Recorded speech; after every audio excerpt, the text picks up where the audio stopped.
आहान, अब तुम्हारा काउंटडाउन शुरू। तो इसकी कीमत पूरे गिल परिवार को चुकानी पड़ेगी।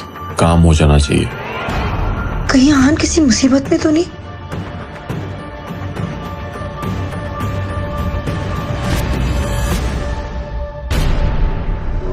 आहान, तुम हर बात बर्बाद क्यों कर देते हो?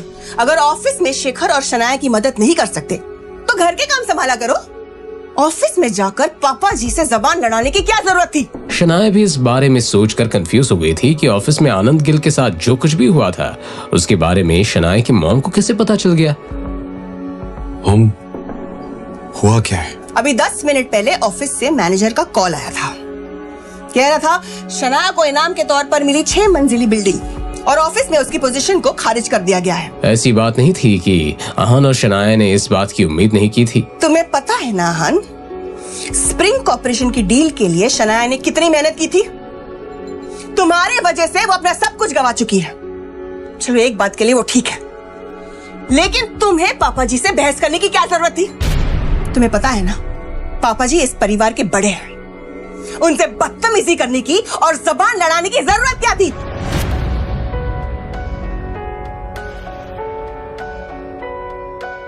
अगर एक बार के लिए शनाया ने पापा जी से लड़ाई की होती तो मैं कुछ कर सकती थी, अपनी पोती को कुछ सजा देकर पापा जी माफ कर देते। लेकिन ये आहान, इसके अंदर इतनी हिम्मत कहां से आ गई? अब कुछ नहीं हो सकता। आहान ने शनाया और उसकी फैमिली को बहुत बड़ी मुसीबत में डाल दिया था। माँ, इसमें आहान की कोई गलती नहीं थी। दादाजी शौर्या की तरफदारी कर रहे थे और उन्होंने मुझ पर यकीन करने से मना ही कर दिया था। रियली शनाया, तुम अब भी इसी आदमी का साथ दे रही हो? इसकी वजह से तुम अपना सब कुछ गवा चुकी हो और तुम्हें ये सही लग रहा है? यू नो, तुम दोनों ने अपनी सफाई देते वक्त अगर थोड़ी तमीज से बात कर ली होती ना तो पापा जी इतना बड़ा कदम नहीं उठाते। बल्कि मैं कहती हूँ इस आहान को अपना मुंह खोलने की जरूरत क्या थी? अपनी मॉम की ये बात सुनकर शनाया भी थोड़ी परेशान हो गई। उसने अपने आप से ही कहा, भले ही आहान की कोई गलती नहीं है, मगर इस बात का अंजाम बहुत बुरा हो रहा है। हर्ष, मेहरा और विकी के साथ मेरा नाम जोड़कर कई सारी अफवाहें उड़ेंगी और बातें भी होंगी। आज का दिन कमाल था। विक्की भाई से बात करके मैं तो घबरा ही गया था कि आखिर मेरा क्या होगा, मगर थैंक्स टू शगुन, उसकी बेवकूफी और मेरे प्रेजेंस ऑफ माइंड ने सब कुछ वैसा कर दिया जैसा मैं चाहता था। अब इंजीनियर्स की टीम भी मेरी, स्प्रिंग कॉर्पोरेशन का प्रोजेक्ट भी मेरा और इस कंपनी के हेड की पोजीशन भी मेरी। बेचारी शनाया गुस्से में घर में बवाल कर रही हो या रो रही होगी। शौर्य बेटा,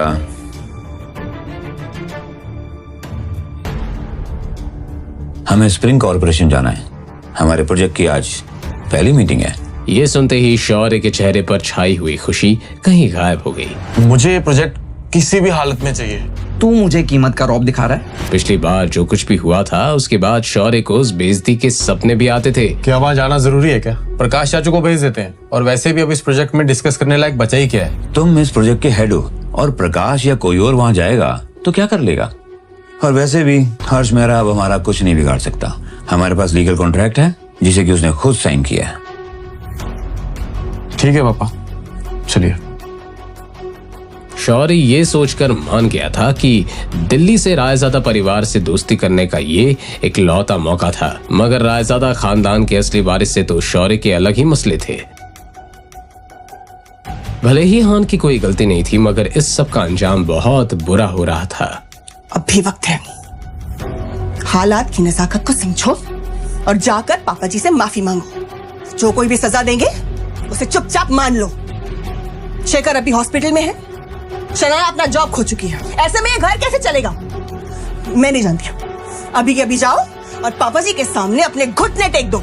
मिसेस यामिनी गिल के पॉइंट ऑफ व्यू से यही एक रास्ता था कि जिससे चीजें कुछ ठीक हो सकती थी, मगर अगले ही पल जब आहान ने अपना मुंह खोला तो मिसेस यामिनी गिल के साथ साथ शनाया भी दंग रह गई। मैं आनंद गिल से माफी नहीं मांगूंगा। उन्हें तो शनाया से माफी मांगनी चाहिए। आहान की आखिरी शब्द सुनकर मिसेस यामिनी गिल की बोलती ही बंद हो गई। What? तुम्हारा दिमाग ठीक है? मुझे लगता है तुम्हारा दिमाग खराब हो गया है। मॉम, आप मानो या ना मानो, आनंद गिल शनाया से माफी मांगेंगे। उन्हें माफी मांगनी पड़ेगी।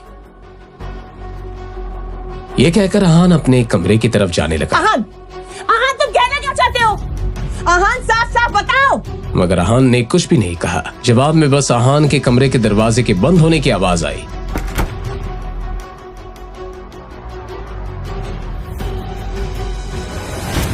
जब शौर्य और नीरज गिल बिल्डिंग के अंदर आए, वो दोनों थोड़ा नर्वस थे, मगर दोनों बाप बेटे इस तरह दिखावा कर रहे थे मानो पिछली बार जिल्लत कभी हुई नहीं थी। नीरज गिल ने शौर्य से कहा, मेरा हो सकता है कोई प्रेजेंटेशन मिल रहा हो, और हो सकता है कि हमें हर्ष मेहरा को मिलने की नौबत ही ना आए। अपने पापा की ये बात सुनकर शौर्य को कंफर्टेबल फील हुआ। Hello hello sir, mister Harsh Mehra, please. This way sir. और वो कॉन्फिडेंस के साथ अंदर गया। Mister Harsh Mehra, good afternoon. Please sit. उन दो शक्लों को देखकर हर्ष मेहरा अपने बेरुखे अंदाज में दोनों से सवाल करते हुए कहा, आप दोनों यहाँ क्या कर रहे हो? मिस्टर मेहरा, वो कुछ दिनों पहले आपने गिल कंस्ट्रक्शन के साथ में वो कॉन्ट्रैक्ट साइन किया था ना, स्प्रिंग कंस्ट्रक्शन वाला, तो जब मैंने कॉन्ट्रैक्ट साइन किया था तुम वहां थे? हर्ष मेहरा के इस बात से कोई फर्क नहीं पड़ रहा था कि नीरज गिल कौन था और उम्र में उससे कितना बड़ा था। वेल, हम दोनों तो नहीं थे उस समय में, मगर उससे क्या फर्क पड़ता है? कंपनी ने प्रोजेक्ट हमें सौंपा है तो आप हमारे पास बेफिक्री के साथ काम कर सकते हैं। ये सुनकर हर्ष मेहरा ने इस तरह रिएक्ट किया मानो कुछ सोच रहा हो। मुझे फर्क पड़ता है, जिसके साथ मैंने कॉन्ट्रैक्ट साइन किया है मैं उसी से मिलना चाहूंगा। नीरज ने लाचार होकर सवाल किया, मिस्टर मेहरा, आप मेरी मुश्किलें क्यों इतनी बढ़ाते जा रहे हैं? निकल जाओ यहाँ से, और अब मैं मीटिंग तभी करूंगा जब मैं शनाया खुद यहाँ चलकर आएगी। उसके पापा से कुछ नहीं होने वाला था, इसलिए शौर्य ने बीच में बात काटते हुए कहा, वो एक्चुअली मिस्टर नाया थोड़ा बिजी है, वो 1 महीने के लिए वेकेशन पे गई है। अब हर्ष कोई बहाना नहीं बना सकता था, लेकिन आगे हर्ष मेहरा ने जो कहा उसे सुनकर दोनों बाप बेटे शॉक्ड हो गए। तो फिर कोई बात नहीं, वो जब वापस लौटेंगी काम तभी शुरू होगा, और मैं उनके लिए वेट कर सकता हूँ। क्या आप अपनी पर्सनल प्रॉब्लम के लिए काम को लेट करेंगे? ये मत भूलिए कि हमने कॉन्ट्रैक्ट साइन किया है, और अगर आपके सुपीरियर ऑफिसर्स को ये पता चलेगा तो अच्छा नहीं होगा। शौर्य की इस बात में वार्निंग झलक रही थी। ये सुनकर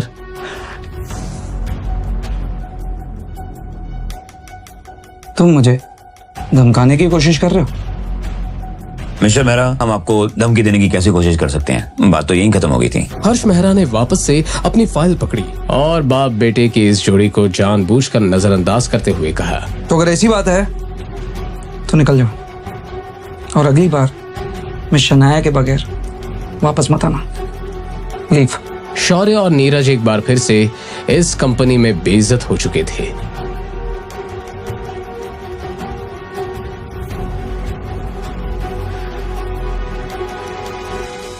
आहान को मिस्टर विक्रम की कॉल आई तो आहान ने कॉल आंसर करते हुए कहा, काम हो गया? जी, काम हो गया, बाद में बात करते हैं। ये कहकर उसने कॉल काट दिया। इस वक्त आहान किचन में खाना बना रहा था कि तभी शनाया किचन के अंदर आई और उसने आहान से सवाल करते हुए कहा, आन किससे बात कर रहे थे? शनाया का सवाल सुनकर आहान नर्वस हो गया। उसने बहाना बनाते हुए कहा, ऑफिस से कॉल आया था, आपको भूख लगी होगी ना, खाना बन जाएगा, बस 5 मिनट ना। अपनी बात कहने के बाद वो जा ही रही थी कि शनाया को कुछ याद आया और उसने मोड़कर आहान से पूछा, वैसे आप विकी के अड्डे पर पहुंचे कैसे? आप वहां क्या कर रहे थे? अब आहान क्या कहेगा? क्या वो शनाया को सच बता देगा या फिर एक नया बहाना बनाएगा? जानने के लिए सुनते रहिए पॉकेट FM।